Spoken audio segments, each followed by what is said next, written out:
చెప్పమ్మా. దయాకర్ గారు, ఇప్పుడు కేసీఆర్ అసెంబ్లీకి రావడం లేదు, ఫామ్ హౌస్ లోనే ఉంటున్నారనే వస్తున్న విమర్శలకు నిన్న సభలో స్పష్టత ఇచ్చారు కదా. అంటే కేసీఆర్ అసెంబ్లీ గైర్హాజరుపై నిన్న మాట్లాడిన తీరు సమంజసమే అంటారా? గైర్హాజరు విషయంలో ఆయనకున్న అవకాశాలని వాడుకుంటున్నాడు. 6 నెలలకు ఒకసారి సంతకం పెట్టుకుంటే అయిపోద్దట.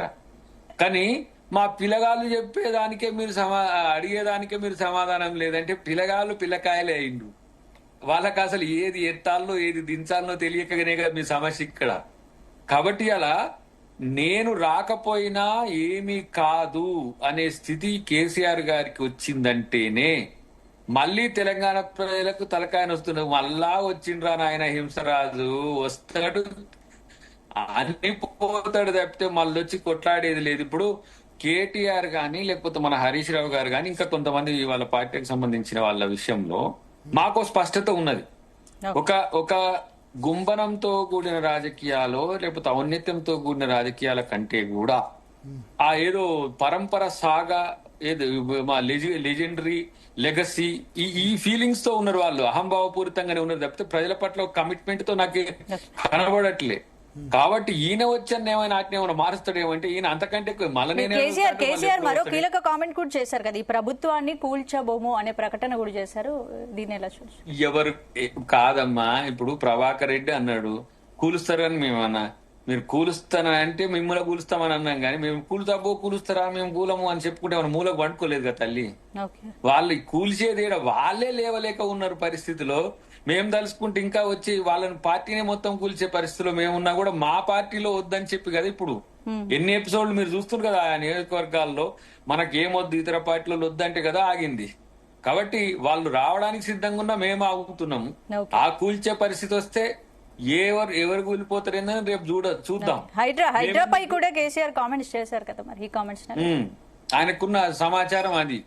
ఎందుకంటే మోడీ గారికి సమాచారం ఇచ్చినట్టే జేసీబీలకు బుల్డోజర్లకు తేడా తెలియకుండా ఆయన పాపం మోడీకి వీళ్ళు ఇచ్చిన ఇన్పుట్ తోనే బుల్డోజర్ కా రాజ్ తెలంగాణ రాజ్ అంటుడు జేసీబీలను పట్టుకొని కూడా. సరే ఆయన ఉత్తరప్రదేశ్ మర్చిపోయిండు, లేకపోతే మన ఎక్కడ ఈ ఛత్తీస్గఢ్ మర్చిపోయిండు. ఛత్తీస్గఢ్ అడవులు దాదాపు 92,000 చెట్లు నరుకుతున్నారు ఆడ ఇప్పుడు అదాని కంపెనీ. అక్కడ పోయి ఏం మాట్లాడరు. లేకపోతే ఆంధ్రప్రదేశ్ లో 1,00,000 ఎకరాలకు సంబంధించి కూడా ఇలా పరిస్థితి వస్తుంది. కానీ ఇక్కడ 100 ఎకరాల నరికితే పర్యావరణం ప్రపంచ పర్యావరణవేత్త మొత్తం ఇక్కడ మాట్లాడిన పరిస్థితి.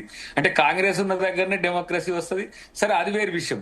కానీ ఇక్కడ హైడ్రా విషయంలో వాళ్ళు 1,000 ఎకరాలు వాళ్ళ అనుయాయులకు అప్పజెప్పి ఆ వాళ్ళను కూలుస్తుంటే గుడిసెలు కూలుస్తుండ్రని గగ్గోలు పెట్టడం వెనుక ఏంటంటే వాళ్ళు చెరువులను ఏ విధంగా ఇతరులకు పంచిండ్రో ఇప్పుడు వాళ్ళు ఆ రియల్ ఎస్టేట్ వాళ్ళే ఇప్పుడు అనేది ఏంది ఇది చేయబట్టి ఇన్ని 1,000 కోట్లు పోతున్నాయి, ఇన్ని 100 కోట్లు పోతున్నాయి మనోళ్ళే.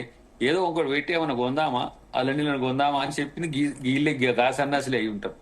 కాబట్టి చెరువులు అనేవి ఎవరి ప్రజలే కదా. హైడ్రా ఏంటిది ఇండ్లు కూలిస్తా అనుకున్నదా? కానీ రేవంత్ రెడ్డి చాలా లైట్ తీసుకున్నారు. పేరు ముఖ్యమంత్రి పేరే ఎత్తలేదు. ఎత్తకపోతే ఏంది కేసీఆర్ రేవంత్ రెడ్డి పేరు ఎత్తకపోతే ముఖ్యమంత్రి గుర్తిస్తలేడేమో అనిపించింది నాకు. గుర్తించాల్సిన అవసరం ఏముందట ఆయనతో మనకేమున్నది పరి. ఇప్పుడు రేవంత్ రెడ్డి గారు కేసీఆర్ గారు ముఖ్యమంత్రి అని మాట్లాడారు కానీ కాదు, డిప్యూటీ సీఎం అన్నారు తప్ప ముఖ్యమంత్రి పేరే ఎత్తలేదు. నేనేమంటున్నా ఎత్తకపోతే ఏమాయా అంటున్నా. ఆయనకు ఇంకా నేనే ముఖ్యమంత్రి అనే భ్రమలు ఏమన్నా ఉండడేమో అదొకటి. రెండవది ఏంటంటే రేవంత్ రెడ్డి వచ్చిన నోడగొట్టిండు కదా అనేది ఒక ఈగోనో ఒక ఫ్రస్ట్రేషనో ఒక ఫాల్స్ ప్రిస్టేజో అలాంటిది ఉండి ఉంటది. అంటే అన్నాడు కత్తి ఒకళ్ళకి ఇచ్చి యుద్ధం నన్ను చేయమంటే ఎట్లా? మీరు ఓటేశారు కదా. కత్తిచ్చినప్పుడు తెలంగాణలో మీద యుద్ధం చేసినావు 5 లక్షల కోట్లు.